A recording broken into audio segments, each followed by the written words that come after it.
இப்போது நீங்கள் ஆவிகள் சம்பந்தமாக ஒரு காணொளியை பார்த்து கொண்டிருக்கிறீர்கள். நான் இப்போது ஜெர்மன் மொழியில் சொல்லப்போனால் ஃப்ரிட்ஹோஃப் என்று சொல்லப்படுகின்ற ஒரு இடத்தில் நிற்கின்றேன். ஆவிகளை எல்லோரும் கண்ணால் பார்க்க முடியாது என்று சொல்கின்றார்கள்.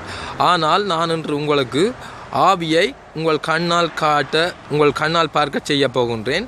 தயவுசெய்து இதை எல்லோரும் கூர்ந்து கவனியுங்கள். ஆவியை கண்டு யாரும் பயப்பட தேவையில்லை. அது உங்களுக்கு எந்த ஒரு கெடுதலையும் செய்யாது. பாருங்கள், இப்பொழுது உங்களுக்கு நான் ஆவியை காட்டப் போகின்றேன். ஓகே, நீங்கள் இப்பொழுது ஆவியை கண்ணால் பார்க்க போகின்றீர்கள். யாரும் பயப்பட தேவையில்லை.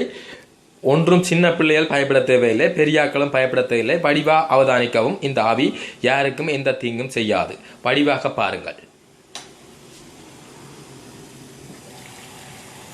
இந்த ஆவி யாரையும் எதுவும் செய்யாது. நன்றி, வணக்கம்.